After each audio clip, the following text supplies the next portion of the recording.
हमारे last vlog के अंदर हम लोगों ने हनुमानगढ़ का किला यानी कि बटनेर का किला विजिट किया था और अब हम लोग जा रहे हैं एक ऐसे गुरुद्वारे जिसे शहीदों का गुरुद्वारा भी कहते हैं। और इस गुरुद्वारे का इतिहास सुनने के बाद तो आप लोगों की भी इच्छा होगी कि इस गुरुद्वारे को एक बार जरूर विजिट किया जाए। लेकिन गुरुद्वारे के अंदर एंटर होने से पहले आप सभी जानते हैं कि गुरुद्वारे में सर ढककर जाना चाहिए और मैं अपना रुमाल घर पर भूल गया। तो बाहर की ओर यहाँ पर कुछ छोटी छोटी शॉप्स लगी हुई और यहाँ पर मुझे कुछ खास देखने को मिला।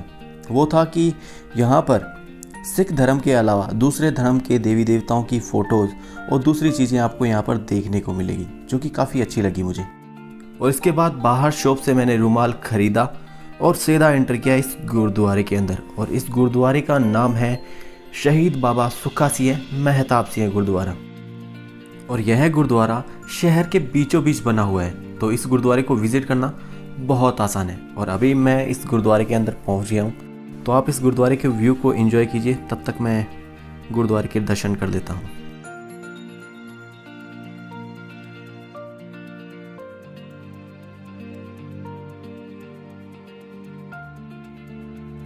यहाँ पर दर्शन करने के बाद मैं सामने उस गुरुद्वारे में गया जहाँ मस्सा रंगड़ का सर काटकर बाबा सुक्खा सिंह और बाबा मेहताब सिंह एक रात के लिए इस जगह पर रुके थे। और ये पेड़ उसी समय का है। और अगर आप लोग इस गुरुद्वारे के बारे में, इसके इतिहास के बारे में जानना चाहते हैं तो यहाँ पर हिंदी और पंजाबी दोनों भाषाओं के अंदर यहाँ पे इसके इतिहास के बारे में लिखा गया है। इसके अलावा हमने इसके ऊपर ब्लॉग भी लिखा हुआ है, जो आप ऊपर दिए गए आई बटन पे क्लिक करके पढ़ सकते हैं। तो अब हम लोग जा रहे हैं माँ भद्रकाली के मंदिर को विजिट करने के लिए।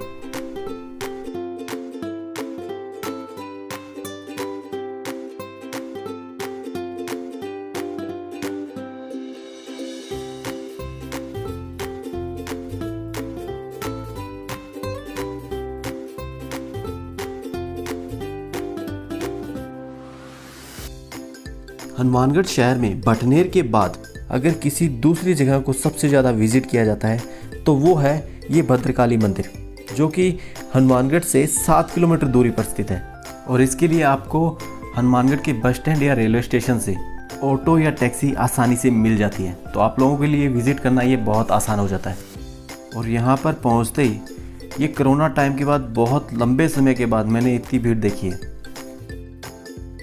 क्योंकि अभी कोरोना समय चल रहा है, फिर भी लोगों की भीड़ यहाँ पर बहुत थी।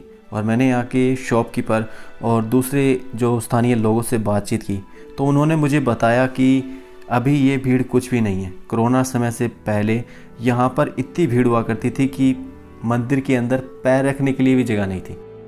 इसके बाद हम लोगों ने यहाँ से प्रसाद और चुनरी वगैरह सब चीज़ें ली इन दुकानदारों से।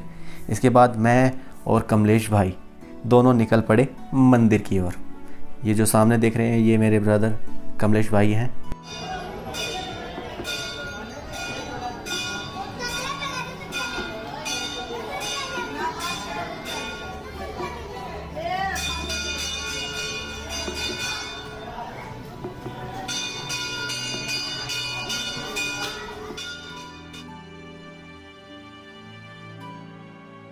इसके बाद हमने माँ भद्रकाली के दर्शन किए और पूरे मंदिर को अच्छे से विजिट किया और इस मंदिर के बारे में जाना। इस मंदिर के पीछे की एक रोचक कहानी। माना जाता है कि इस मंदिर की नींव बादशाह अकबर ने रखी थी, जिसके पीछे एक बहुत अच्छी कहानी है जो आप लोगों को ज़रूर जाननी चाहिए। और अगर आप लोग उस कहानी को जानना चाहते हैं तो हमने इस मंदिर के बारे में भी एक व्लॉग लिखा है, जो आप ऊपर दिए गए आई बटन पे प्रेस करके या फिर हमारे डिस्क्रिप्शन में जो लिंक दिया है उस पे जाकर आप उसे पढ़ सकते हैं।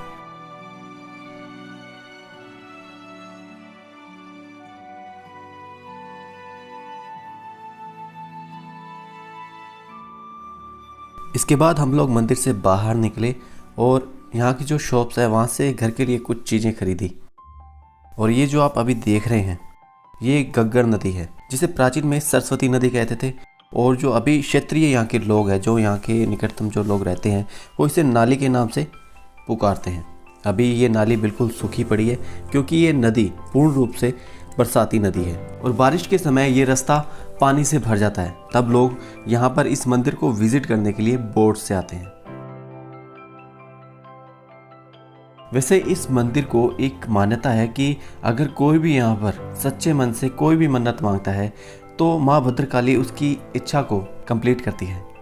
और अगर आप लोग इस माँ भद्रकाली के मंदिर को विज़िट करना चाहते हैं तो यह मंदिर पूरे सप्ताह श्रद्धालुओं के लिए खुला रहता है, तो आप कभी भी इस मंदिर को विज़िट कर सकते हैं। तो आप लोगों को यह वीडियो कैसा लगा, लाइक, कमेंट और शेयर करके ज़रूर बताना। और अभी मैं जा रहा हूँ घर पे, तो मिलते हैं जल्द ही एक नए व्लॉग के साथ। तब तक के लिए बाय बाय।